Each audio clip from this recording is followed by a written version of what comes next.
Well, greetings and salutations, everybody. Welcome to my YouTube channel. My name is John Campea, and this is a companion video. Now, what are companion videos? Well, I'm awfully glad that you asked. See, every day on the John Campea Show, Monday through Friday, we take the second half of the show to take your live comments and questions. However, usually we don't have enough time to get through all the live comments and questions that get sent in.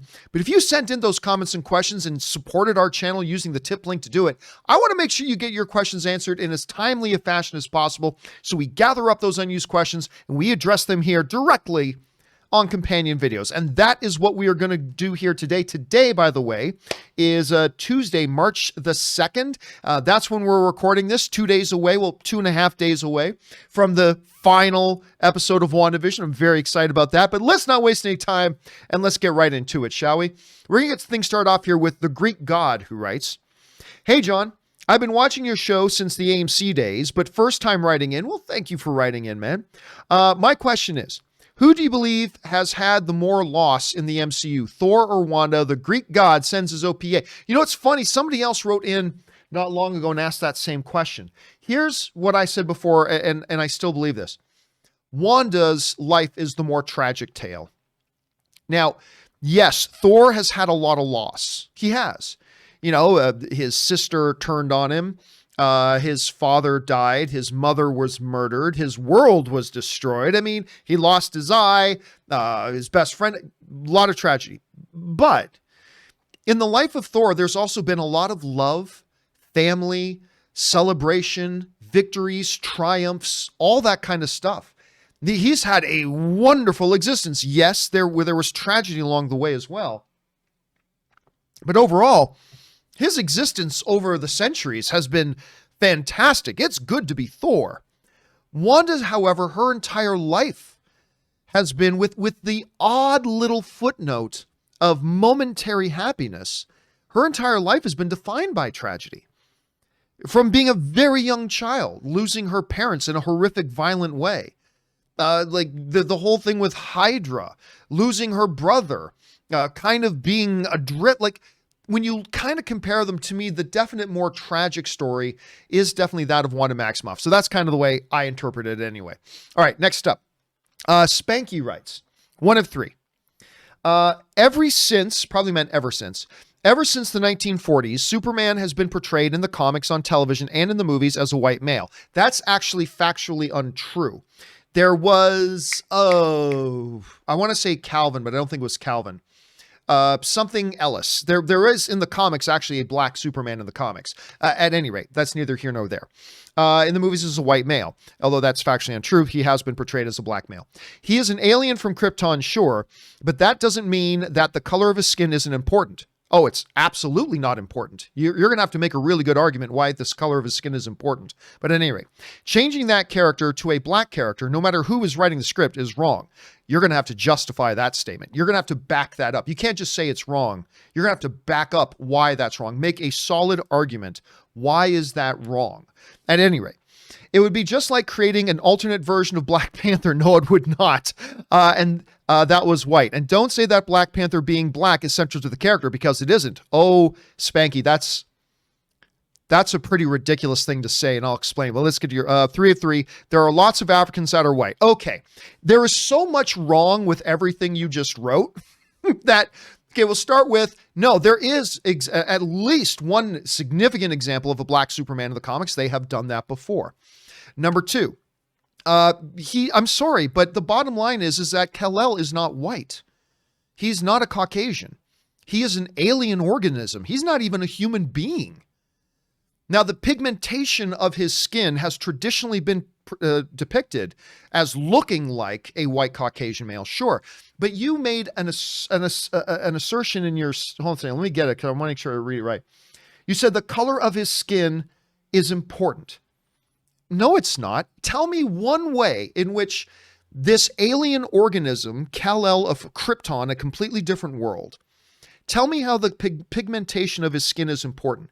Because you gave nothing in your message telling me why. The only thing you've come at me, and this is generally what I usually hear, the only argument I ever usually hear is, because that's the way it's always been done. And number one, it's not the way it's always been done. But yeah, for the most part, that's true. I mean, for the most part, that's how it's been done. But That's how it's been done is not a valid argument no matter what debate you're having. Just because that's the way it was. There is no reason why Kal-El of Krypton needs to look like he's Caucasian. There's no valid, solid, definitive argument as to why, other than, well, that's what they've always done. Well, yeah. Well, you could say the same thing about the wild card, and like they never had the wild card. Now they do. That made football great. I mean, it made the playoff races more exciting. But you can't just say it because that's the way it's always been done. I mean, hey, banks used to be allowed to turn down gay people for mortgages simply if they find out they're gay. Well, that's the way it's always been done. Well, that's not a good enough reason. That's the way it's always been done is not a legitimate reason. However, let's go to the most ridiculous statement you made. And I say this in love as a fellow film fan brother, but I'm gonna point out this is ridiculous. Suggesting that the same thing is the same as Black Panther. Let's bring this up here. Don't say, where is it? Don't say that Black Panther being a black is central to the character because it isn't. There are lots of white Africans that are white. Okay, here's the thing. Then you don't know anything about Wakanda. Wakanda is a tribal black nation. That's what Wakanda is. You see, you changed the color. Now, by the way, let me be very, very clear. I'm a bit of a traditionalist, right? So if I were the producer of a new Superman movie, I would probably lean more traditionalist. I would probably go with a white Superman because that's just kind of, while there are examples of black Superman being done, to me, it's a little bit more traditional to go white. So I would probably go that way if it was me. But it wouldn't be because of any hardcore conviction, because that's just an agenda.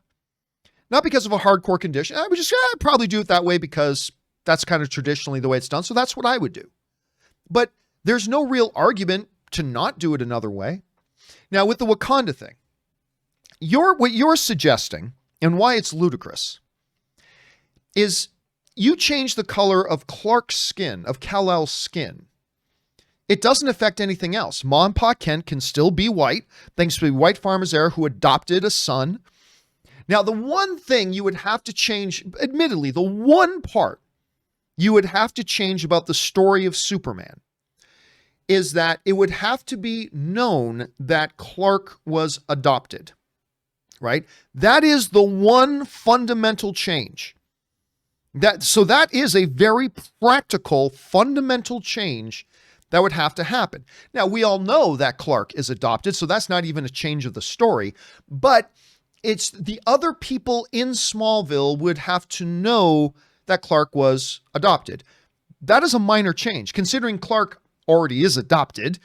It's not like we have to change that, but that is the one change there. Other than that, it doesn't change anything about anything. It doesn't change anything about the character of Kal-El. It doesn't change anything about his origins. It doesn't change anything about why Jor-El sent him to Earth in the first place. It doesn't change anything about his power set. It doesn't change anything about his ethics and morals. It doesn't change anything about his Boy Scout persona. It doesn't change anything. And nor does it change anything about other characters around him.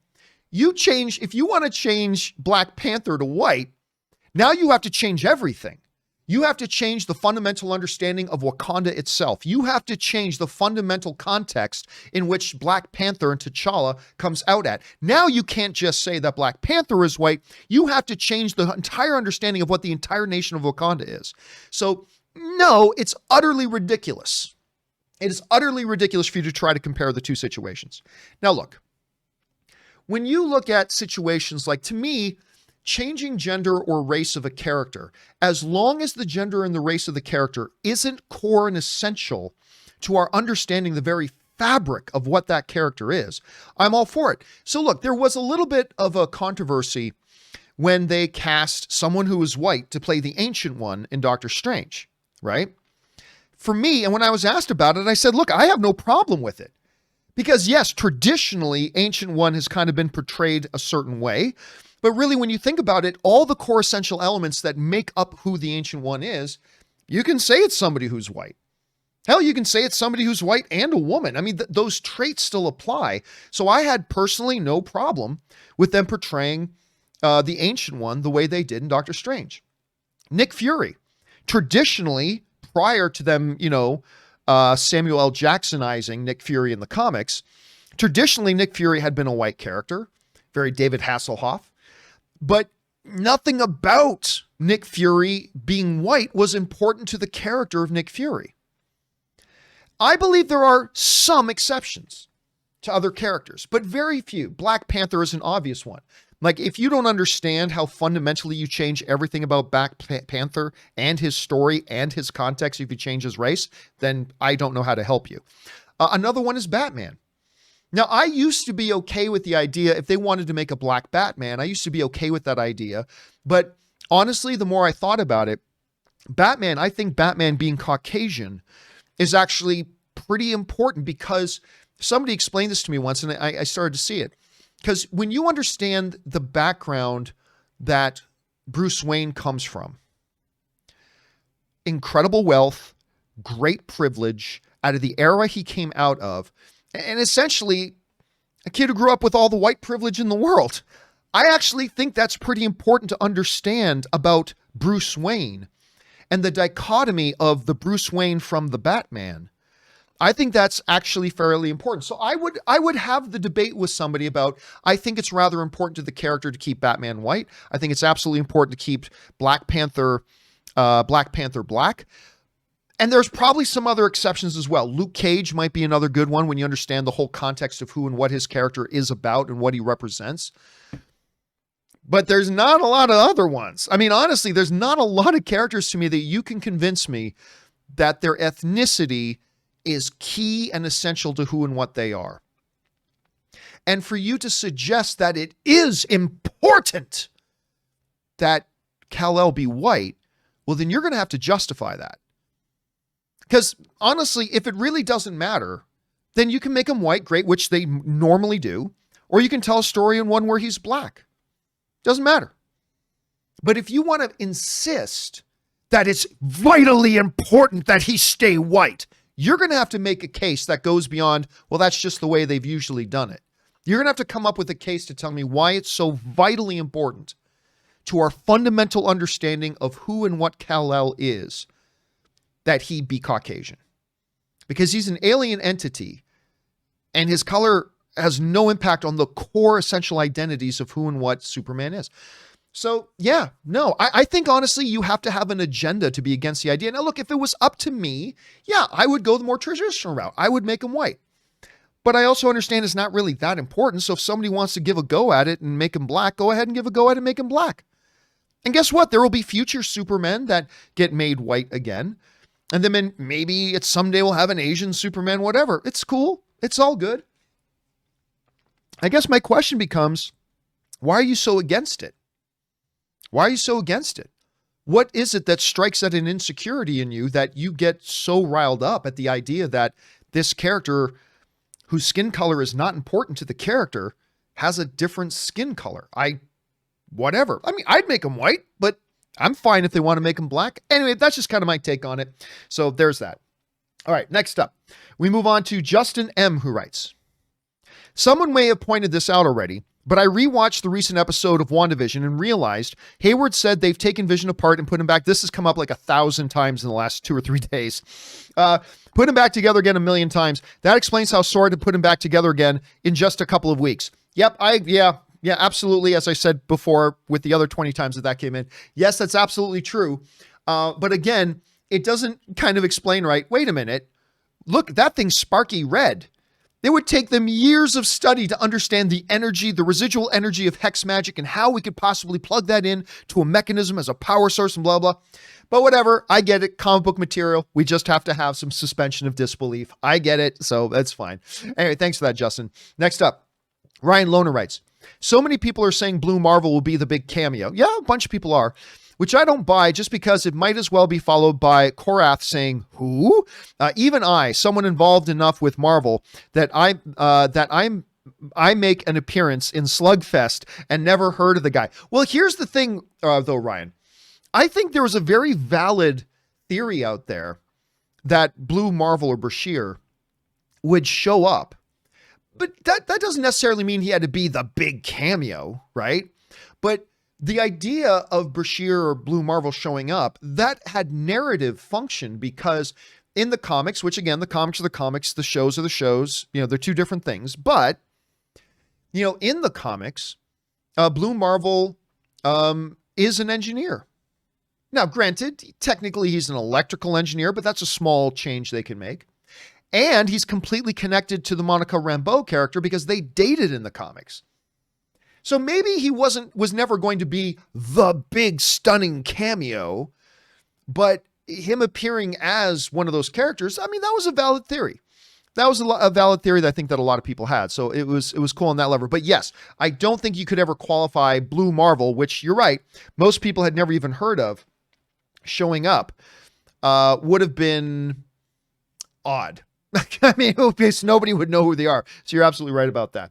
All right, next up, we've got Key Lime Killa writes, just saw Nomadland, so good, and I enjoyed it. I have to say, my favorite scene was in Furnace walking past a movie theater, and the movie on the sign is the Avengers. It gave me goosebumps during one of the saddest parts of the movie.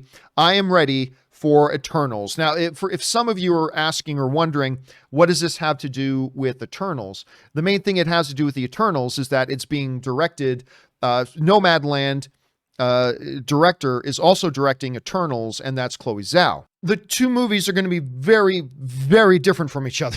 Especially if you watch Nomadland. It's not like, honestly, you watch Nomadland, you don't think the person who directed this is going to direct a big Marvel comic book blockbuster movie.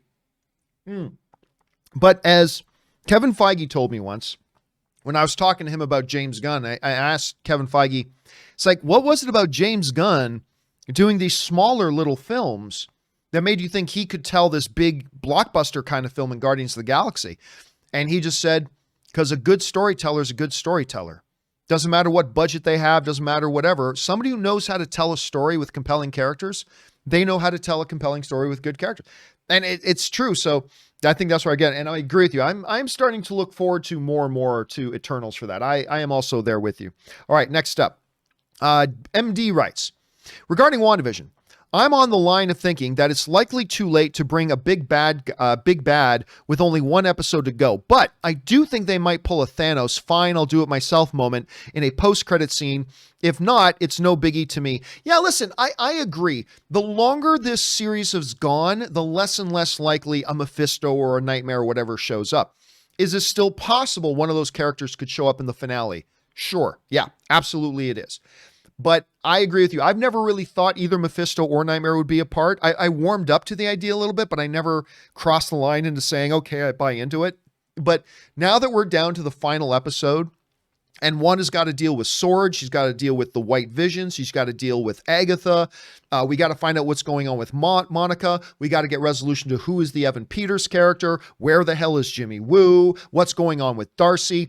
There's a lot to sum up in that final episode. So maybe it's a post-credit scene, maybe not. Maybe they'll save the next big baddie in a Black Widow post-credit scene. I don't know. We'll see. All right, next up. BK Dan writes, hello, John. Just wanted to say that people look at the DCU as DCU. They forget the E as in extended. Hence, multiple Supermans as there have been multiple Batmans in the DCU. Now, that's been one of the things that's come up also about the Superman thing. It's like, oh no, if they do a black Superman, that means Henry Cavill's out. Well, hold on a second. There are a couple of things to consider. Number one, even if they do a white Superman, Henry Cavill could still be out. I mean, so just understand that purely right there. Even if they did a white Superman, Henry Cavill could be out. But even if they don't get Henry Cavill for JJ's Superman, that doesn't mean Henry Cavill can't still be Superman in other DC movies. We have multiple Batmen, right? We have the Robert Pattinson Batman and Matt Reeves movie coming up, which we're all excited about, but that's in a separate pocket universe outside of everything else, right? That's a different Batman. So you can have multiple Supermen. So I'm not saying Henry Cavill will be back, but what I'm saying is, if you are a Cavill fan like me, don't fret just yet, because he might still be the Superman in J.J. Abrams' Superman, even if that's looking unlikely. But even if he's not, he could still theoretically be Superman in a couple of other movies. Don't forget those reports that came out, 6 months ago, that he's actually signed up to appear as Superman in a couple of other movies that aren't Superman movies. So maybe J.J. does go with a different Superman. But that doesn't mean we aren't still going to get Henry's Superman. Just something to keep in mind. All right. Thanks for that, BK Dan. Next up, We've got Russ Papia writes, John and Rob, my coworker recently asked me why I care so much about a stupid show. I said it's because I'm an imagination connoisseur, mother blanker. Here's my question. If White Vision walks on into the Hex, does he change into the old Vision perhaps? Well, they've got a built-in excuse. There's a theory that I have that, because remember when Monica came out of the Hex, all of her stuff stayed the way it was inside the Hex. A theory I have is of course, when we go back and watch that scene where Wanda throws her out of the Hex, she was kind of in a cocoon of Wanda's energy, right? And maybe that protected her. Theoretically speaking, this Vision is powered by that same magical energy. If that's the case, then perhaps this White Vision will be protected from going through any sort of a change coming in. That's just a wild, talking completely out of my ass theory, but it's something for us to keep our eyes on. Let's see what they do with that. All right, next up. Super Stu writes, hey, John, in WandaVision, can you see Billy and Tommy surviving outside of the Hex, unlike Vision? I'm thinking they can, since Wanda had the twins through natural birth. There was nothing natural about that birth. Conception and full 9-month coming to term in a day. There was nothing natural about that birth. Through natural birth within the Hex, do you think Marvel is setting them up for Young Avengers? Thanks, and bring on the filthy. While it is certainly possible that they are going to do Young Avengers, I don't think they are, but it is a totally possible thing that they do. And it's possible they get out of it. I still don't think her kids get out. I think these things that look like her children, I don't think they're making it out of this show. Now, again, I don't know that, and that's just a theory of mine, but we'll see where they go with it, man. We'll see where they go. Greg Scott Bailey writes, watched Doctor Strange last night. I should go back and watch that again. I haven't probably watched it in a year or two. Anyway, don't know if it's because of our hype from WandaVision or what, but I enjoyed it more than ever this run through. Still trying to figure out its timeline, though. Feel it must be just before Age of Ultron to shortly thereafter. I've not even thought about that, to be honest with you. I remember when it came out, there were a bunch of people questioning about when exactly does this happen? Like, because he's on the phone with potential cases and there's some references. I think there was a reference to Rhodey, to Don Cheadle's character, Air Force captain, fractured spine all the way up. He says, or whatever. So does that mean that takes place after the events of Civil War? Maybe. Not really sure. Don't really know. And so honestly, I haven't given it a lot of thought, so I don't know. But I do want to follow your lead here, Greg, because I do want to go back and watch Doctor Strange again. Probably as soon as WandaVision's done, I'll probably go and watch Doctor Strange again, just like you, just to get myself more hyped up. All right. Thanks for that, man. Next up, The Wakanda Forever writes, John, you asked for suggestions for the show. The open mic format works the best. Have a 5-minute opening segment and give your thoughts on the day's headlines. Take one fan-submitted main topic. Leave the rest of the time for tips. Get through them every day. To do a daily open mic? I don't know. I mean, honestly, there's a little bit more of an ease doing these pre-recorded shows like I'm doing right now. Doing things live is a little more intensive. And I don't know if I'd want to add a second daily live show. Now, some days I do 2 live shows, right? Like on Thursdays, I do the John Campea Show and I do the WandaVision pregame show. On Fridays, I do the John Campea Show and the WandaVision post-spoiler discussion. We did that for Mandalorian. Probably we'll do that for Falcon and Winter Soldier, and then maybe then a play-in chat here and there. But for the most part, it's a little hard to do this. So I don't know if I'd want to add a second one, but it's definitely an idea. Thank you for throwing that out there, Wakanda. I appreciate that. Next up, Justin Danford writes, and tips in like $20. Thank you, Justin, for supporting the channel on that level.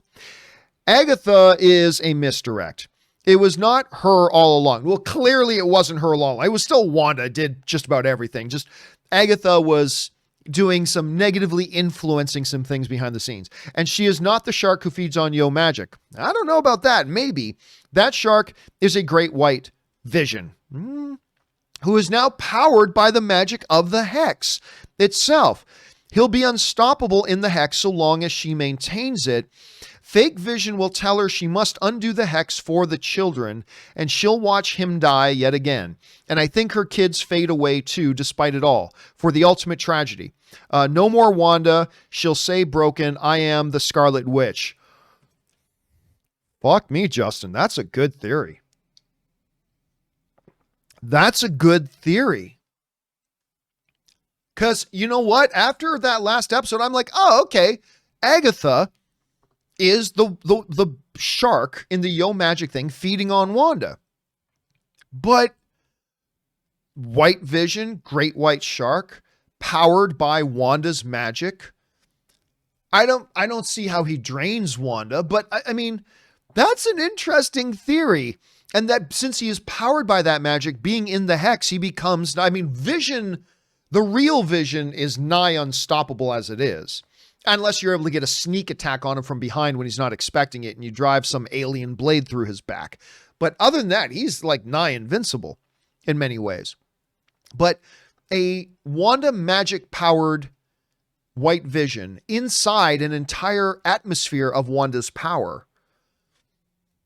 I'll tell you what, man, I hadn't considered that. I like it. I'm not saying I'm on board with it, but I do like it. That's some good deduction there. Justin, I'm going to keep my eyes open for that. Well said. Well done. All right. Justin also writes, oh, I forgot to add my name in 202. No problem. I knew it was you. Oh, well, I'm sure you figured it out. Happy hours remaining until episode 9, everybody. Yeah. Where are we at here? So where I'm at right now, it's 5 p.m. Pacific Standard Time. So 24:48 plus 7, 48 plus 7. Yeah. So 55. 55 hours for me as of this recording. For me, it's 55 hours until the next episode, the final episode of WandaVision. Anyway, the countdown continues. Next up, the Wakandan Forever writes, I've been loving WandaVision, but one thing bothers me. It's 2021. Why do they have to call him White Vision? That's it. I'm outraged. Cancel the show. Boycott Disney. They need to make a petition. The audacity, LOL, lighten up people. Wakandan Forever. Well said, man. Well said. Why do they have to call him White Vision? BK Dan writes, hey, John, crazy theory here. WandaVision episode 9 ends on a cliffhanger, leading into Secret episode 10. If you look at the weeks, episode 9 drops on 3/5, episode 1, Falcon Winter Soldier, drops on 3/19. With that week in between? You mean what's up with that week in between? Well, I mean, look at when Mandalorian ended, right? I mean, look, I know there's been whispers of a Secret episode 10. And maybe, I'm going to go into the assumption that there's not. But it's possible. Yeah, it's possible there could be a Secret episode 10. But don't think because there's a gap in between there that means anything. There was a gap between the end of Mandalorian and the beginning of WandaVision, right? They're leaving gaps in between the shows. I don't believe they always will, but I don't believe they always won't. And I don't think the fact that there is a gap there is any indication, right? Any more that, well, you know, WandaVision doesn't start for a couple more weeks. Maybe there's another episode of Mandalorian to come, right? I don't think that kind of indicates anything. There could still be another episode, maybe, but I don't think being the gap is proof of that since it's pretty standard. So I'm not worried about that. All right. Next up, we got Peter Cunnington writes, Raya and the Last Dragon comes out on the same day as WandaVision's season finale. Do you think this is going to hurt either one of them, or do you think they have moved? Do you think they should have moved Raya to after WandaVision a week, also considering Raya is $30 extra? No, it'll have zero impact whatsoever. It'll have absolutely zero impact. These are TV shows that can be watched at any time. And, you know, Raya is going to be there. You don't have to watch it Thursday. You can watch it the next day. You could probably, I think it drops before. I think Raya drops, or maybe it just drops right on Friday. Either way, you can watch Raya first and then watch WandaVision, then I mean, it's not like you have to make plans to go and check them out. So I think this will, honestly, Peter, I think it'll have absolutely zero impact on anything. I really do. All right, next up, K. Vin writes, Vision on Table was theater for Wanda. After failing 4 or 5 years to power Vision, they lure Wanda with fake letter to retirement home from Vision to manipulate, luring her to revive him, then getting lucky with residual magic, using Skrull tech to transfer to Vision. No, I don't buy that. I don't buy that at all. The note was something that was left to Wanda prior to the events of Infinity War and Endgame, right? Because Wanda would have been able to figure out, oh, I just got this note from Vision. Vision who died 5 years ago. That's a little thing. So that was a note. That was authentic. That was real. That wasn't a lure. Let me say, I'll be shocked to find out that that was a lure. I think she spontaneously on her own decided to show up there. They decided to let her back in. They had no idea she was about to show up. They had no idea she was about to walk in there. She had been gone for 5 years. And then out of nowhere, like, I guess it would have been like 8 days, 9 days earlier, 10 days earlier, the unsnapping happens, right? And she's back. So I really don't buy, again, it's the same theory. People think, Hayward planned on Wanda shooting down the drone to get her energy, but he would have to be the smartest human being in the world. How could he ever know that the way she was going to take down the drone was with a power blast instead of like throwing a car at it? Plus, why on earth would he assume that once she shot down the drone, she would literally pick it up and drag it outside of the hex to drop it at his feet? There's no way he could have known that. So I have a hard time believing that theory. And you're not alone in thinking that. I mean, there are a lot of people who do, and maybe it'll turn out that you're right. But I just can't buy into it at this point because it just seems, even in a show about a synthezoid vibranium android and a magical witch, I find that really unbelievable.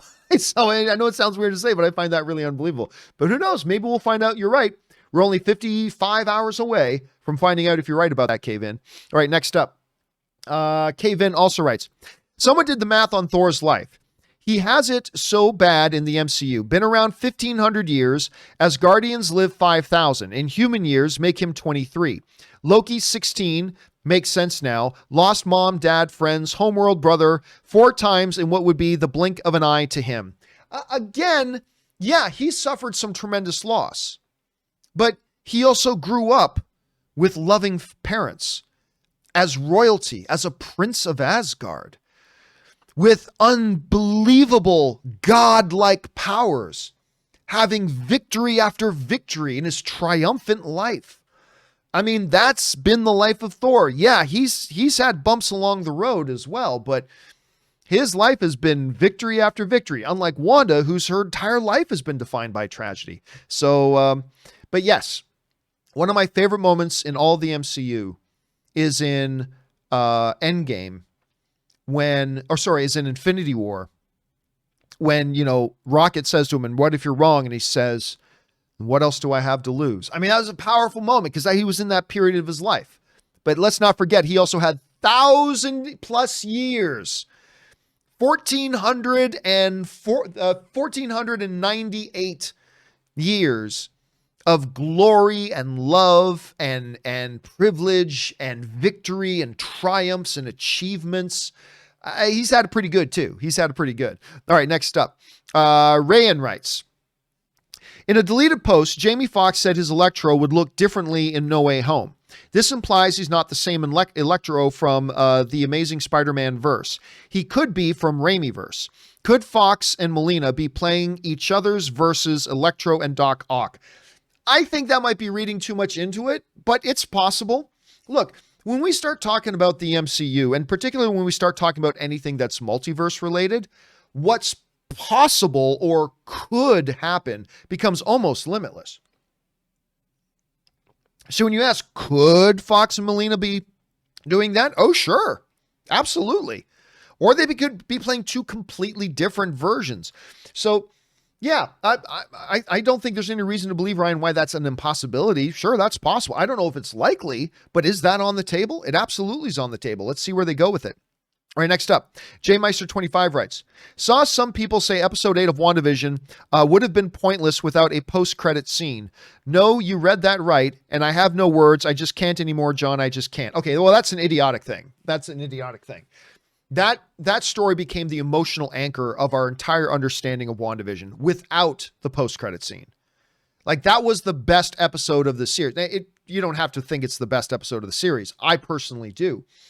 But if you think that the only point to that entire episode was that just, ooh, look, White Vision. If you think that's what made the episode important and poignant, then I personally feel like you're missing the entire point of the show. This, to me, long before that little, ooh, look, there's White Vision kind of thing, it was already the best episode thing. It was the entire emotional anchor to our fundamental understanding of everything going on in the story. And to me, it was the best episode. But, Jay Meister, it is all subjective. People look at things different ways, and hey, it is what it is, man. All right, next up, we've got AKA Alan Gaming writes, hey, John, do you think it might be possible that we have the following come the end of episode 9 of WandaVision? White Vision says in the comics to the kids the following: recently, my original body and my original operating system were destroyed.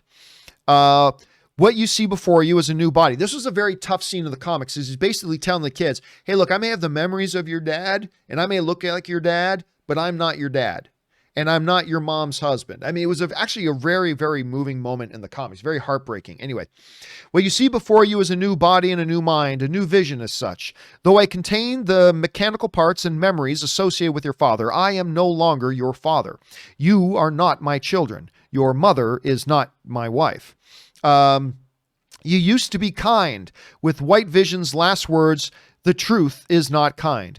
If this happens, I'd be like, F you, Kevin Feige. That would be 3 steps further into the heartbreak we already had in episode 8. Your thoughts? Well, I mean, look, again, whenever you ask the question, could something be possible? Of course it's possible, especially when you understand that that was a really moving part in the comics themselves. And they could be leaning towards that. Because remember, even in the Hex, the Vision that's in the Hex right now, that's not those kids' father. He's not even really Vision. He's not the real Vision. Vision is dead. This is some kind of fantasy recreation of Vision, who looks like Vision, talks like Vision, has powers like Vision, even thinks he's Vision. But he's starting to piece together that he's not. And it could have an ending like that. It could have an ending like that. I also think it could have an ending like, him realizing that the Hex has to, I like the other theory, the Hex has to come down. And in doing so, she has to sacrifice his Vision again. But either way, AKA Alan, either way, whether it's by this way or by the other way, I think we're heading for a very Shakespearean tragedy kind of end. And I'm just looking forward to seeing which way they go with it, man. I truly do. But yeah, is this kind of an ending possible? Absolutely, it's possible.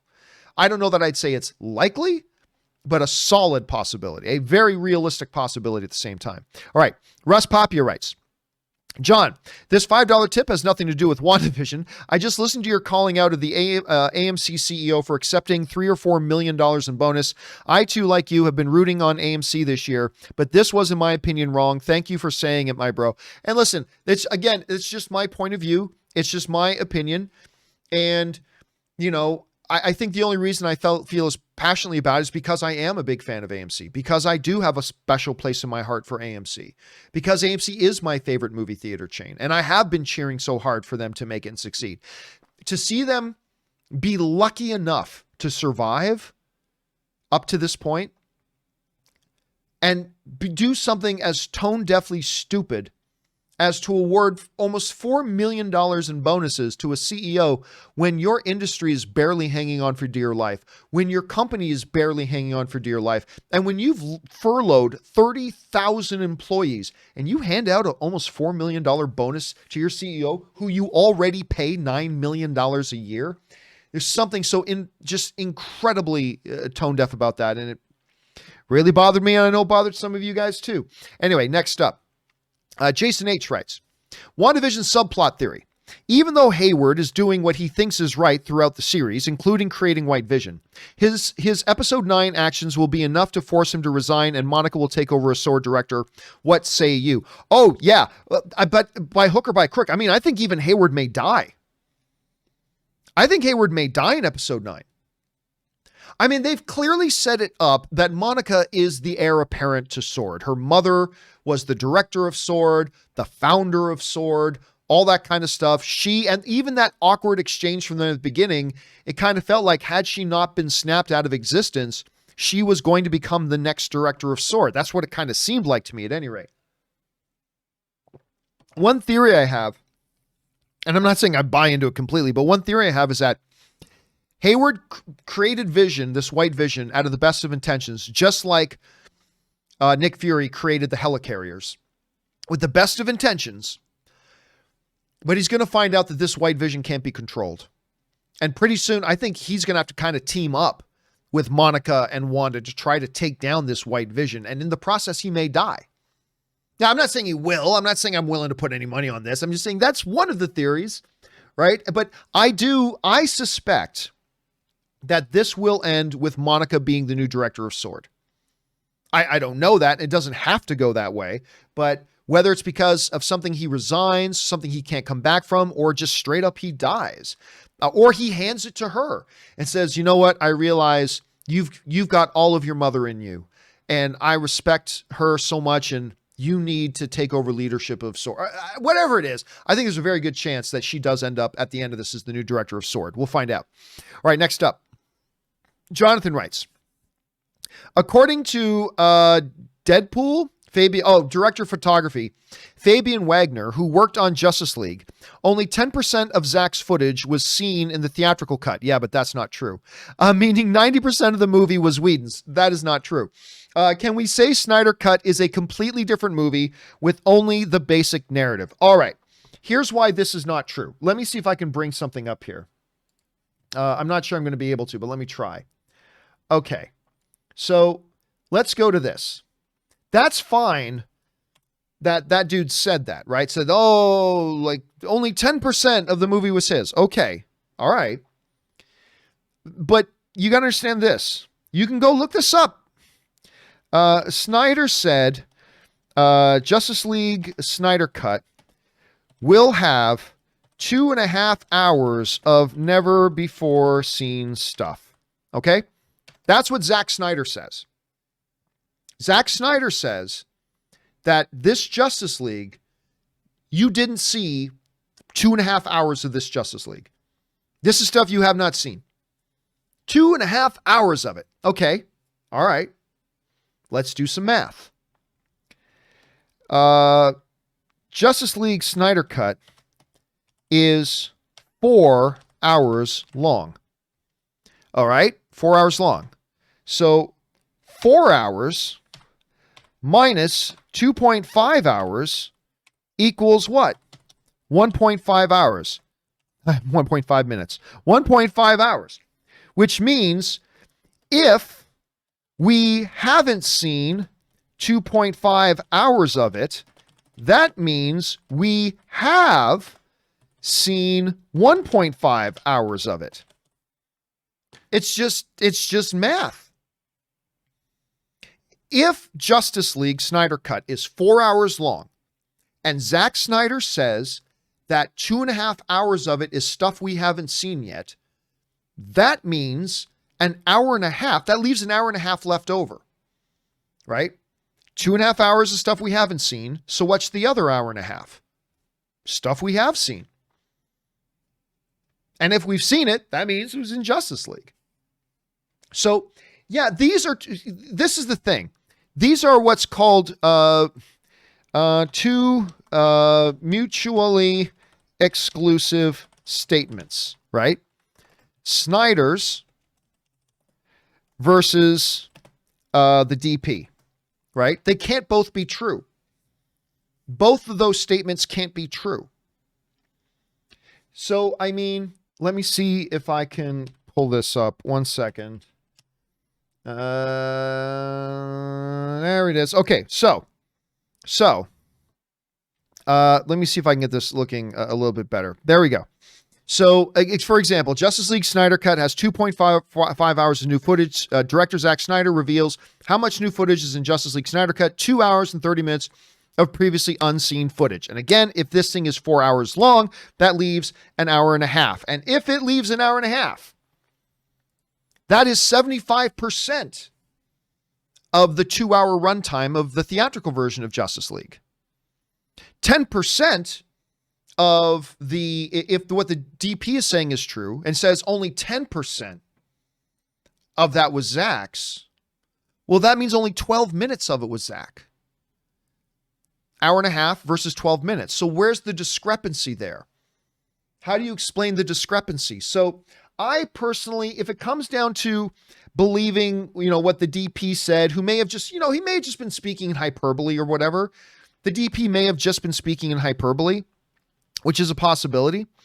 And if that's the case, then yeah, I get it.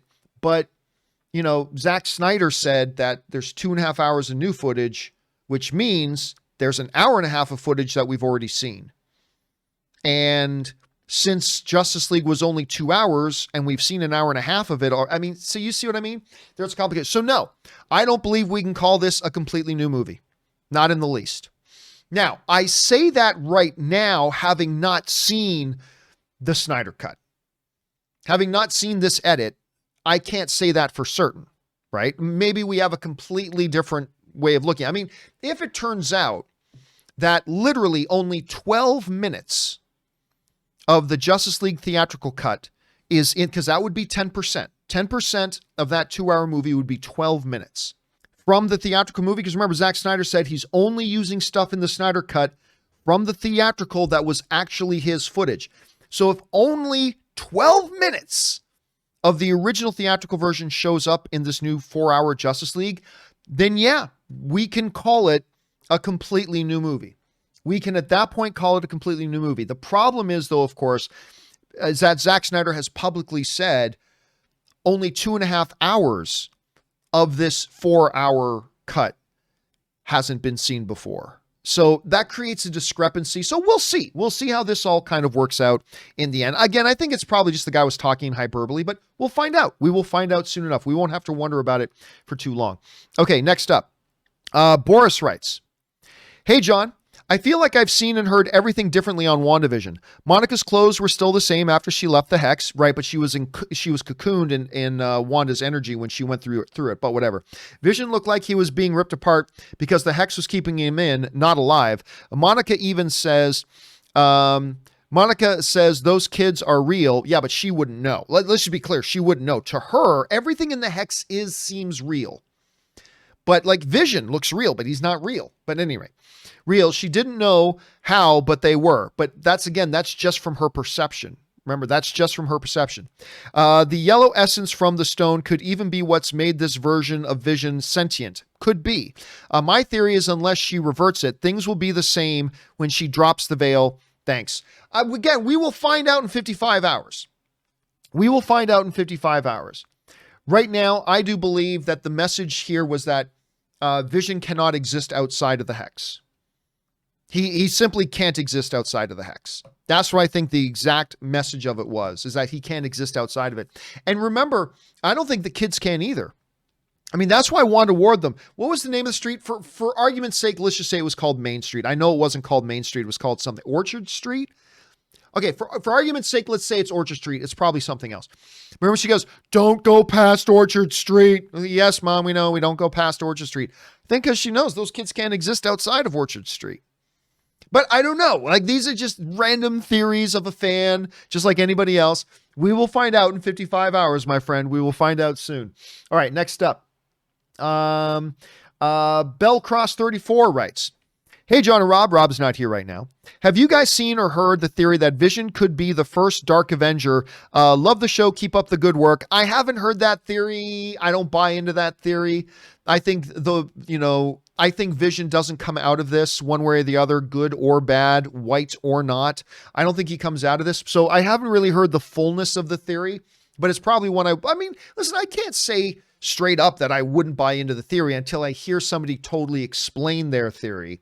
But I mean, again, where I'm at right now is my theory right now is that he just doesn't get out of this. I don't think he gets out of this, which is why I think he's referenced as being deceased in Spider-Man Far From Home, which takes place 7 months after the events of WandaVision. But again, we will find out soon. We don't have to wonder for long.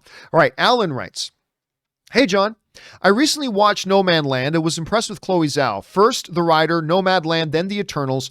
In terms of starts to her career, and then don't forget she's doing, what was it? Is it a Dracula? I think it's Dracula is what she's going to be doing after that. Anyway, and then The Eternals. In terms of starts to their careers, can you think of anybody else who has had a similar start? Hashtag honey mustard over mayo. Hey, I like a good honey mustard. Don't get me wrong. I do like a good honey mustard, but I prefer mayo. I like dipping my French fries in honey mustard. But whatever, we're getting off on a totally different conversation. Yeah, I mean, there have been a lot of directors to look. Just look at Ben Affleck. If you want to look at him as a director, like Gone Baby Gone, I mean, are you kidding me? To The Town, to Argo. I mean, yeah, so she is off to a great start.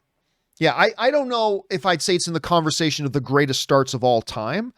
But I mean, hey, if she can win Best Picture at the Academy Awards, not that I care much about the Academy Awards this year, but if she does, I mean, for her second or third main feature film, that would be pretty impressive, man. That would be pretty damn impressive. And I think it's Dracula she just signed up to do. I think it was Dracula. It's one of the Universal films that she's doing after she's, delivered Eternals and all that kind of stuff. All right, next up. Captain Blue Pants writes, people keep saying that Marvel retconned Wanda's powers to make her a mutant. Yeah, I disagree with that. But I disagree. They already hinted her power origin to be ambiguous. In the Winter Soldier post-credit, Strucker specifically calls them miracles as only they survived the experiments. Also, Ultron added to the ambiguity saying, I always wondered why only you two survived the experiments. This door was intentionally left open. The MCU characters just surmised it was all the Mind Stone, not a retcon, just more info. Possibly. I mean, look, if Wanda was actually born a witch, and clearly the stone chose her, I mean, that's the way I interpreted it at any rate. Like, my interpretation was of that scene, because all the other volunteers would go in and walk up to the stone and touch it. She came in the room and the stone came to her. And it in many ways chose her, and I think imbued her with a lot of her power, like Captain Marvel was imbued with the other stone's power, and showed her a vision of her future self, maybe even her true self. Now, how does Pietro fit into all that? I'm not sure, to be honest with you. I'm not really clear. I understand how Pietro fits into that right now. Maybe Wanda made it so he got imbued with some of the stone's power too, and it gave him some superhuman abilities. I mean, I don't know. I don't know yet.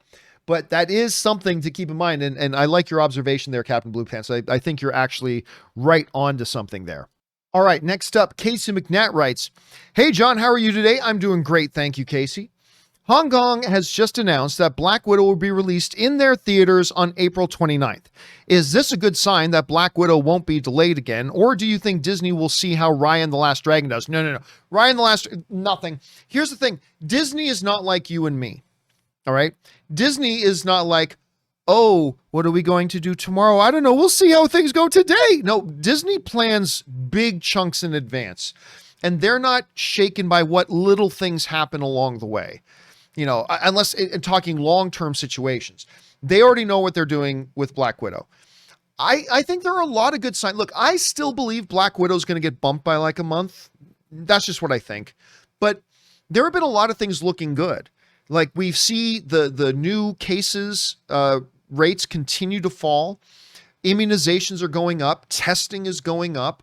We're seeing a lot of good things happen. So, hey, listen, it's March, 2 months until, like, if we go 2 more months seeing continuous dropping in rates and increase in vaccination, all that kind of stuff, maybe it can come out on time. So I will take this as a little bit of a good sign, but I'm not going to get too invested in it quite yet. But that's where I think we're at right now, Casey. All right, next up. An anonymous viewer writes, hey, John, I was in an Endgame mood, so I watched the movie, and then I watched the 5-hour-long Endgame spoiler discussion that you did with Robert. In the video, I guess this is Sin Vendetta. In the video, around the 17-minute mark, you said that you would love to frame a poster of that epic wide shot of Captain America versus Thanos and his army. Was just wondering if you ever did get that shot as a frame poster. Nope, never did. Never did. And I'll Frank, I got nowhere to put it. I mean, I can't, like, when you look at the sound panels I have on my wall to prevent room echo, These sand panels, oh my God. This room, this is a converted garage. This studio was a garage. It was a dirty concrete floor, like nasty looking garage. And we had to convert it into a studio, and it was an echo chamber till we put up these sound panels. But there's really nowhere for me to even hang a poster right now. So no, I never did. But someday, man, someday I'm going to get that turned into a poster. I am. Thanks for reminding me of that, though. I appreciate that. All right, next up, War Doctor 10 writes, "Hey, John and crew, other than the original, comma, which Disney parks have you been to, and what is your favorite ride?" I've been to none of them. I've also been to Walt Disney World and Disneyland Paris, and my favorite ride would have to be the Expedition Everest at Animal Kingdom Thoughts. Yep, I've never been to anything other than the original. I've only ever been to Disneyland in Orange County. That's the only one I've ever been to. And my favorite ride is still to this day the Indiana Jones ride. It was my favorite ride before they updated it, and it's still my favorite ride there now. So the Indiana Jones ride is my favorite ride they have. All right. Ryan Cleary writes, "Hey, John, hope you are well. I am well, thank you. Henry Cavill's manager has said big things are coming, but can't elaborate due to NDAs." Yeah, I saw that Instagram post she put up. What do you think she is referring to? Him remaining a Superman, or maybe taking over Bond? Thanks and stay safe. Well, don't forget, everybody knows Henry Cavill was the runner-up to play Superman in Superman Returns, and the role went to Brandon Routh, who was great. Brandon Routh was great. I love Brandon Routh. But a lot of people forget Henry Cavill was also the runner-up to play James Bond to Daniel Craig. And Daniel Craig has become my all-time favorite James Bond. He's great. But I think Henry Cavill would make a magnificent James Bond. Now, as long as they get a good, talented actor in the role of James Bond, I don't care. But if you want to ask me, what would I think about Henry Cavill? I think he'd be fantastic. I think he's an excellent, excellent actor. So I don't know. I mean, maybe they're going to be announcing soon that, hey, in this J.J. Abrams Superman, it's a different universe, just like the Robert Pattinson Superman is a different universe. But Henry Cavill is returning as Superman in this movie and this movie. He's going to be appearing as a secondary character in this movie and this movie. Could be that. Could be the Mass Effect thing they've been talking about. Could be the James Bond thing. There's a lot of things on the table, but those are the primary options. But you know what it's probably going to end up being? It's probably going to end up being none of the above. It'll probably really be something we've never thought of or considered yet. I don't know. Maybe he's going to star in a new Star Wars movie. I don't know. Maybe he's going to, be in the X-Men. Maybe he's the new Reed Richards. I don't know. Whatever it is, I am looking forward to finding out because, like I said, I am a big fan of Henry Cavill's. All right, next up, we've got Gerard Leon writes, "You said that you're holding on to the no mutants coming or being created from WandaVision because of your understanding of the X-Men. Then I remember that the ultimate universe in which a good amount of MCU is based on mutants were made unnaturally." True, yes. But there are so many variants of so many things in the comics. Schnepp said it best. Anything that you can imagine that might have happened in the comics probably happened in the comics at some point. I remember Schnepp saying that once, and I was like, that's a great way of putting it. But yeah, anything that you can even imagine having happened in the comics probably happened in the comics at some point. I mean, a lot of things happen in the comics. There's a lot of things they've done in the comics. That doesn't mean those are things that they would bring over. And they kind of don't jive with the traditional understanding of what those characters are. But remember, my primary reason, and I acknowledge it's possible. I totally acknowledge that it is possible that, even in this final episode of WandaVision, they introduce mutants. It's possible. It absolutely is. The reason I don't buy into it, though, the primary reason why I don't buy into it, again, goes back to the Kevin Feige statement. Kevin Feige said when they got Fox that he has his 5-year plan already that included WandaVision. He already has his 5-year plan. When his 5-year plan is done, then he will bring in X-Men and mutants and all that kind of stuff. That was 3 years ago. So we're not there yet. And they very well may do it because Kevin Feige is human and he could have changed his mind. He could have changed his mind. But for now, I just choose to take him at his word until he proves otherwise. So that is my personally, that is my primary reason, Gerard, for still kind of believing that we're not going to see mutants brought into this or mentioned or whatever. Again, though, Kevin Feige's human, might have changed his mind. We're only 54 and a half hours away now from finding out for sure. Then all the debate will be done.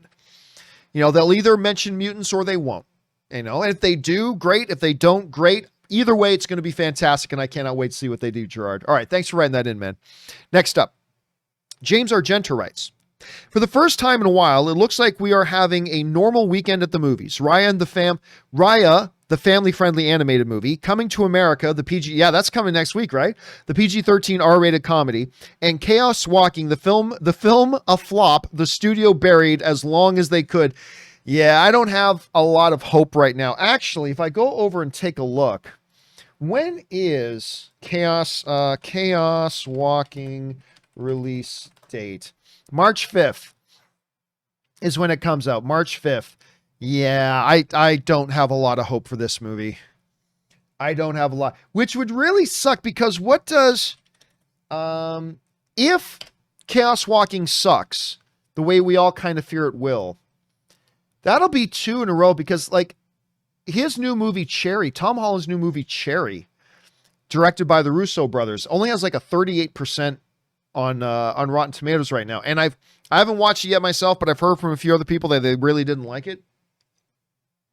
And these are from people who are big Russo brother fans, and they didn't like it. So, man, I hope Chaos Walking is good, but they had to pretty much redo that whole movie because it was unwatchable. But we'll see how that goes, man. We'll see how that goes.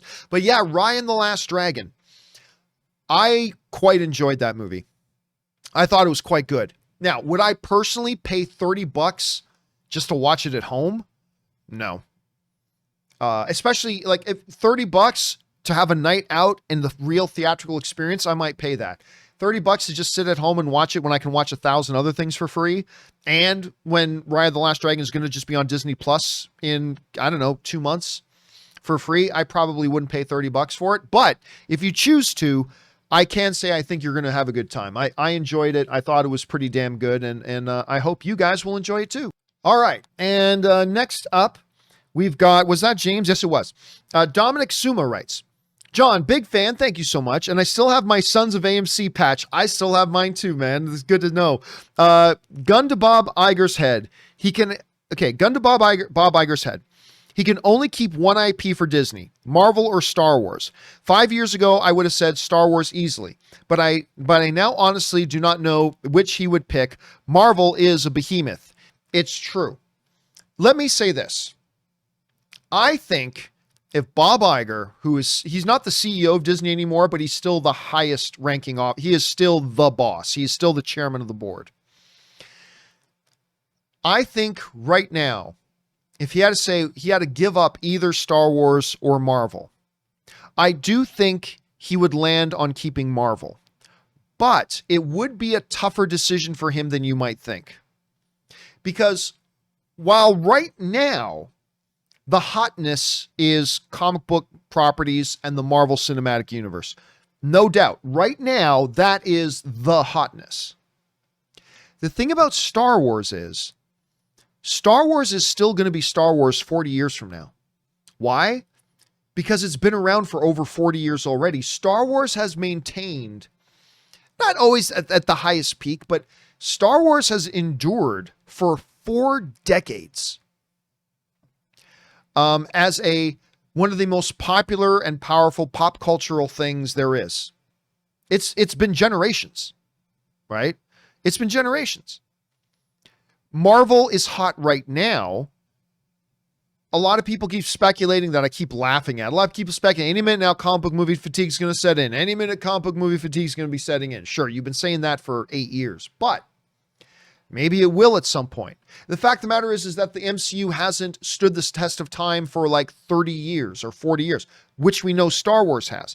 Again, even with that being said, I think the choice would be the MCU. All I'm saying is I don't think it would be as an automatic quick decision as you might think. Bob Iger and Disney is the type of man, the reason he's so successful is because he doesn't think short term. He thinks long term. And because he thinks long term, he knows what he's got in Star Wars. He's pretty sure what he's got in Marvel for the upcoming future, but I mean, it would be a little bit, he would give it some thought. It wouldn't be an instant decision, but I do think that ultimately he would probably land on keeping Marvel right now. I think that's probably the safer bet right now. All right, next up. Bryce's SOA Hug writes, a subtle thing in Wanda's memory is that her father had to go out every day and sell off the tapes that Wanda loves so much to help provide for the family. Wanda's first big experience with not letting go was hoping that her father never sold any of them. It's my interpretation of the scene, and I could be wrong. My interpretation of the scene was that he wasn't like taking the family's DVDs and selling them. My interpretation of him was he was constantly getting new ones, watch them with his family, and then take them out and sell them the way, what he needed. So he got them to sell, but would watch them with his family first. Maybe if I rewatch the episode again and I look for that, maybe I'll see that that's not the right way of looking at it. But I remember that was my impression of it. Right? It's not that he was selling off the family's discs, is that he was bringing them home first before selling them to watch them with the family. At least that's how I interpreted it. I could be completely wrong, Bryson. You might be right about that. All right. Next up, we've got Ryan Christopherson, who writes, hey, John or Rob and or John, and Aaron and or Job, and Kimberly. Long-time enjoyers since the AMC days. Thank you, Ryan. Over under 50%. Sam Jackson makes a cameo as Nick Fury in the eventual Deadpool 3 just to finally deliver some glorious Sam Jackson F-bombs as Nick Fury himself. Woo, I like that. I like that. Question is, would Marvel and Disney want to pay Sam Jackson just to do that? I'm not sure. I'm going to go under 50%, but not a lot under 50%. So yeah, under 50%, but not a whole hell of a lot under 50%, because that would actually be pretty glorious, Ryan. I think I would eat that up. All right, next up. Captain Blue Pants writes, whatever writers and directors say but do not show in the film is not canon to me. An interpretation or opinion is fine, don't get me wrong, but I don't think we should take it as canon. Either it goes in the film or it will be left open to interpretation. I agree. And a great example of that is what we were talking about on the John Campea Show earlier today. Like McFeely and his writing partner, I'm forgetting his name right now, I'm freezing on it, but McFeely and his writing partner who wrote Avengers, I believe Age of Ultron, I believe they were, anyway, that like them and the Russo brothers, the writers of Infinity War and Endgame. And actually, you know what? I'm going to bring this up here. Hold on a second. Age of Ultron, IMDb. I just want to, who wrote that? Because I'm pretty sure they didn't write that. Let me see here. I'm pretty sure just Whedon wrote that. Yeah, Whedon wrote that. But anyway, the writers of Infinity War and Endgame say one thing about a situation. The director, there's been a couple of different interpretations. The directors, the Russo brothers, say a different thing about it. One of the things in particular was, was what was the whole nature of Captain America, and did he come back through it? Did he just stay in that timeline and he appeared here? Because the Russo brothers say something completely different than the writers of the movie say, right? So you're right. I think at the end of the day, whatever, because the director can change their minds later on, right? The directors can later on change their minds. We'll never know what was in their minds as they were shooting it or whatever. So I agree with you, man. As much as it's the director's medium, I think at the end of the day, it's what do you show? Don't tell me what your theory was in your head afterwards. What did the movie show? And that's why when people, talk about Wanda had abilities when she was younger, I'm like, well, actually, the WandaVision didn't show that. That was just Agatha theorizing. And maybe Agatha was right, but the show didn't actually show us that. So I agree with you on that, Captain Blue Pants. All right, next up, Victor Morov writes, hey, John, I think when Wanda was with the disassembled Vision, this Vision was fake. Oh, I think she would have known if it was fake. Was the fake model.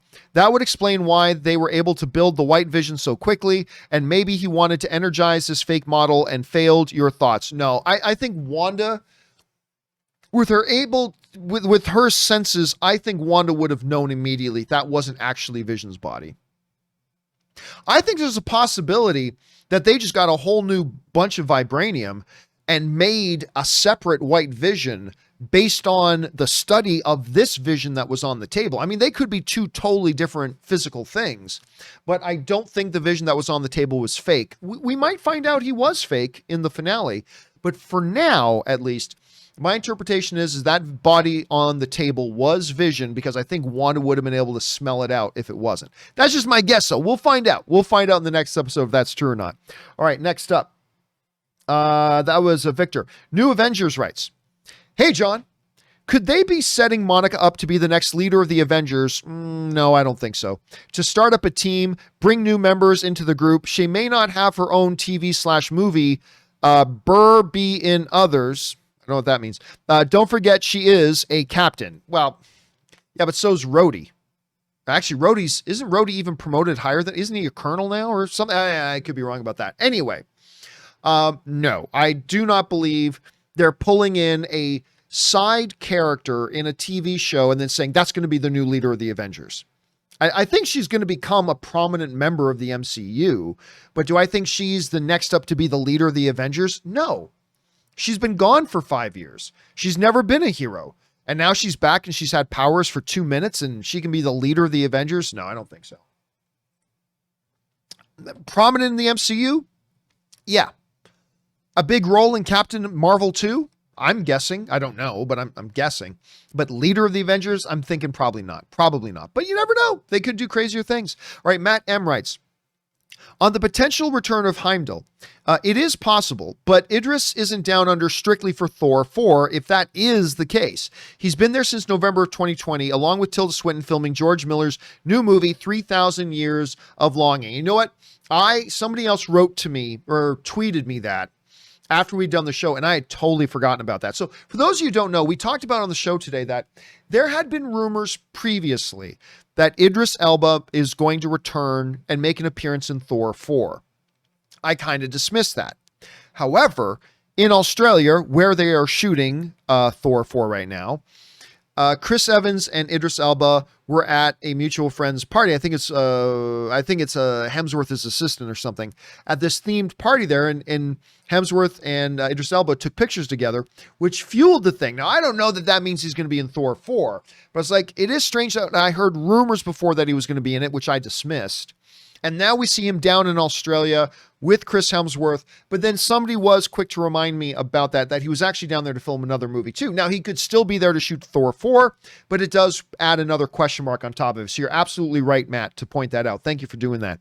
All right, next up. Out of the World writes, "Hi, John. Think what WandaVision is doing well, showing how terrible grief and mental health is actually a disease." I don't know that grief is a disease. Grief can take its toll on us, but I don't think it's a disease. But yes, mental health absolutely is. "What Wanda is doing is terrible. She is also unwell. Good people can do bad things. Spontaneous action, not premeditated. I'm not exempting her. What the writers have done brilliant is that we, the audience, have somewhat sympathy for a person who has done a horrible crime because they are detailing her mental health issues during the events. Crime is not always black and white." No, you're absolutely right. And listen, that is something that has been kind of consistent with the MCU. If you even go to Thanos, right? Like, Thanos wasn't an issue of mental health, but Thanos, even though he is evil, Endgame made that very clear. But if you just look at Infinity War, Thanos is a guy who thought he was trying to save the universe. He just happened to think that the only way to save the universe was by wiping half of it out. That's the only way he thought he could save the universe. The MCU has done a good job recently of showing that, the line of good guy and bad guy isn't always clear. I mean, they've done that for a while. Look at Loki, right? The line of good guy and bad guy isn't always clear. And when you look at something like Wanda Maximoff and what grief has driven her to, again, it does not excuse it.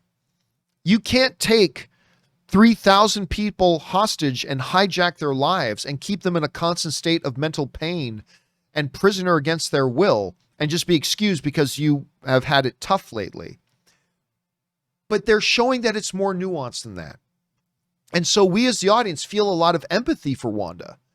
Yeah, she's in the midst of doing really evil things, but it doesn't come from a place of her being evil. And they've done a really good highlighting that out of this world. So it's a really good observation. All right, next up.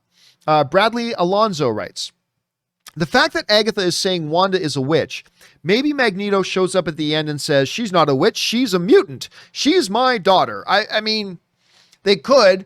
Right at the beginning, I said, Professor Xavier showing up, even though I don't think they're going to do anything with mutants in X-Men. And yet at the same time, I thought Magneto and Charles Xavier might show up. Again, just talking about earth-shattering cameos that could happen. Yeah, that could still happen. I mean, and it could even be Michael Fassbender or Ian McKellen could literally show up in this thing. And is that possible? It's possible. I just think it's very unlikely because, again, of what Kevin Feige said about already having a 5-year plan. He's not bringing mutants in yet. But it would shake the world.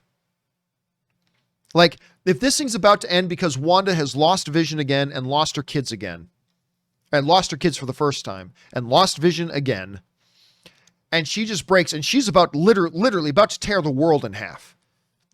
And, like, Magneto shows up, says, that is my daughter, or something like that. I mean, the internet would break. The internet would completely break. I don't think that's where they're going, but there's no denying, man, that would totally break the internet. All right, Ryan Griffin writes, hey, John, because of COVID, I lost my job. Dude, that sucks. I'm sorry to hear that. It's okay. I didn't really like it. But now I deliver for almighty Amazon. Thank Thanos, your shows are 2 to 3 hours long because in a van alone for 10 hours makes my head go crazy. So it's nice just to hear another voice. Well, dude, listen, I am so glad you were able to pick up another gig.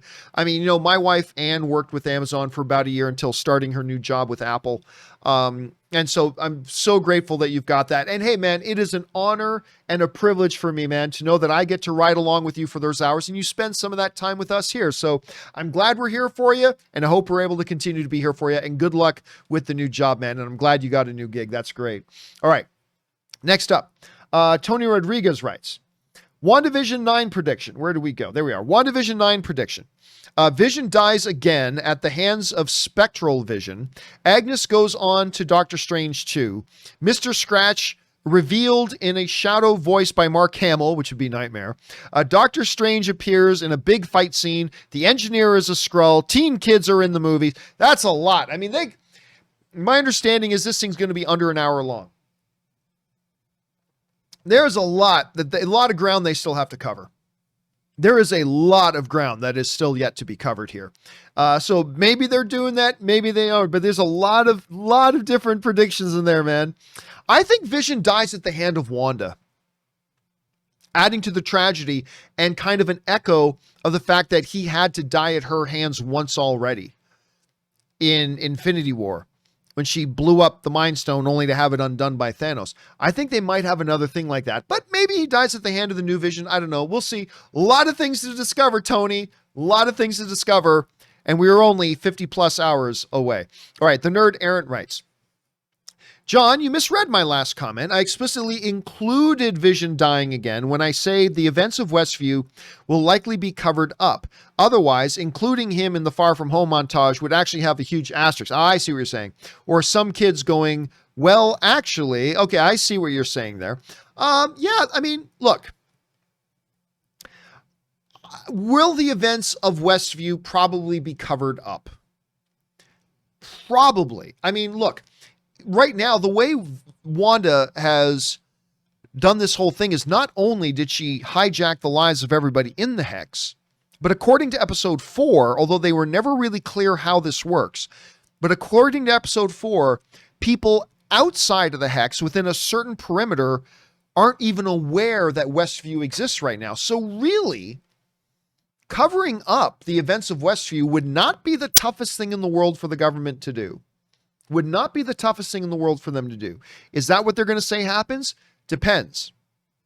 If everybody in the Hex remembers what Wanda did to them, it's going to be hard to keep covered up.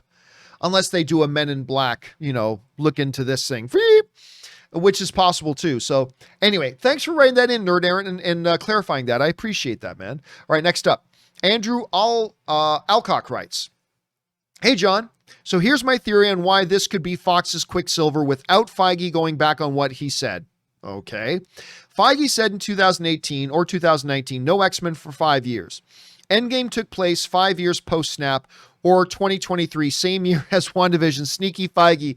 I don't believe that, Andrew. I don't. No, look, when Feige said, I've got the next 5 years planned out, we already knew that those plans were well beyond Endgame. We already knew the plans he had. So no, that look, again, I think Kevin Feige is human, which means Kevin Feige can just straight up change his mind. Kevin Feige can straight up change his mind and say, yeah, I said 3 years ago that we're going to get through the full 5-year plan first, but I decided to accelerate things a bit. That could happen. I haven't seen any reason to believe that's what he's done, but it is possible. So while I expect WandaVision episode 9 to end with no mention of mutants or anything like that, I will not fall out of my chair in shock and surprise if they do. It'll be a little unexpected. I'll be a little bit surprised because I really thought, Feige would wait the 5 years. But hey, if they don't, I know that this is a possibility. But I don't think he was playing semantics with time in the movie universe and the 5-year gap. I don't think that's what he was talking about. But who knows, Andrew? Maybe we'll see. All right, next up. Carter Hart's Waterboy writes, "Hey, John, what if at the end of episode 9, Pietro limps over to Wanda and in tears says, 'Your brother too was a great speedster. I deeply regret your loss and I offer myself as your new brother.'" That's a little bit of Eric Roberts' Best of the Best starring James Earl Jones. Wanda breaks down in tears. They embrace. You get the reference. Oh yeah. That's one of the greatest moments in film cinematic history, my friend. The scene at the end of the Best, as James Earl Jones's Taekwondo U.S. national team lines up in defeat, having lost to the Korean team. And the Koreans get the gold medals. And Dae-Han, the big bad guy, if you will, Dae-Han, beaten and broken, limps across the aisle from the Team Korea side, takes off his gold medal, puts it onto Tommy of the American team, says, "I deeply regret the loss of your brother, and I offer myself as your new brother." Ha ha! The chills, ladies and gentlemen. Chills, hair standing up on the arm. One of the greatest scenes in cinematic history. And most of you have never even seen Best of the Best. Shame on you. Shame on you. Yeah, I get it. Oh God, I would love that. That's a great reference. All right. Carter Hart's Waterboy also writes, "I recently showed my wife Tombstone." Good on you, man. And she really liked it. I think the Academy really missed the boat with this movie, and that Russell, Michael Biehn, and Val Kilmer all should have at least earned Golden Globe nominations. I don't care about Golden Globe nominations. Do you agree, or am I a biased fan? Well, listen, here's the thing. Whenever you talk about Oscar, and who gives a shit about the Golden Globes? Whenever you talk about the Oscars, it's not just, wow, that person was great in that movie, they should have gotten an Academy Award. Well, it's not about whether you do something that earns an Academy Award. You got to do that, and then you have to look at who else was nominated. And if other people were even better that year, and you go, okay, who do you bump off that list? Then it becomes a little bit more tricky. So I can't remember off the top of my head who was nominated that year for, Best Actor, Best Supporting Actor. I can't remember that off the top of my head. But listen, that is a classic. It's great. I love that movie. Maybe Val Kilmer's finest moment, aside from being Iceman in Top Gun, but yeah, I love that one. Good on you, Carter. All right, next up. Carter also writes, "I think you mentioned John Carter suffered from some of the worst marketing ever." Absolutely it did. "Although 30 plus years ago, do you think Best of the Best also suffered from bad marketing? Not a great movie, but enjoyable and certainly had potential to make good money." No, look, when you go back to the era that Best of the Best came out, it seemed like one of the just run-of-the-mill, crank them out of the thing. It's so ridiculous. No, here's the thing. John Carter should have been one of the new, true, great sci-fi movies, beloved sci-fi movies and franchises. It was made to be a franchise. And they made a great, Andrew Stanton, who directed John Carter, did a great job making that movie. It was whimsical and wondrous sci-fi, and it was a great movie. Like one of the all-time greats, no, but it was a great movie. but they botched the marketing on it so badly. So badly. Nobody knew what the hell it was. Nobody knew what they'd be getting into if they went to go see it. They changed it from John Carter of Mars to John Carter. It's like, okay, I don't know. Is this a movie about a dentist? You know, I mean, I don't know, right? It was really rough. But no, I don't put that in the same category of best of the best, unfortunately, Carter. All right. Next up. And this is the final one of the day. And then we are all caught up, guys. We are completely caught up on the submitted viewer questions. Carter writes, Dennis Hopper voice, pop quiz, hot shot. Later this summer, the U.S.-Canada border reopens, and the Maple Leafs win the Stanley Cup, resulting in a parade in Toronto. Do you fly to Canada and Oh, of course I do. Of course I do. Look, I don't talk much hockey on this channel because I know most of you don't know much about hockey or care much about hockey. That's the more important one. I know most of you don't care much about hockey, so I really don't mention hockey much. I'm a big sports fan, but if I were to cut my arm right now, blue would come out. Maple Leaf blue would come out. I bleed blue and white. I love the Toronto Maple Leafs.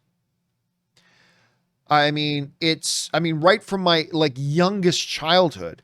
I remember me and one of my neighborhood best friends. There was in my neighborhood, we had me, Chris Shafford, Justin Brownlee, one of my best friends going into high school years and everything. Brendan is who's the one that passed away. But as a little kid, also right up the street, one of my best friends, Aggie Cabral.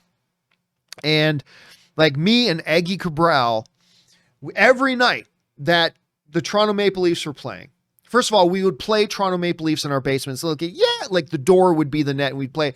And then we'd call each other on the phone. Whenever the Leafs were playing, we get each other on the phone. Did you see that goal? Yeah. I mean, it was it's everything. And in my entire lifetime, the Toronto Maple Leafs have never even been to the Stanley Cup Finals. In my entire life on this earth, the Toronto Maple Leafs have never even been to the Stanley Cup Finals, let alone won the Stanley Cup. So if you're asking me if the borders were open and, all the COVID stuff is mostly in our rearview mirror, would I fly to Canada to be at that parade? Oh, hell yes. Hell, I may take out a second mortgage on my house to get tickets to one of those Stanley Cup final games if the Toronto Maple Leafs were in the finals. I'd probably fly anywhere in the world.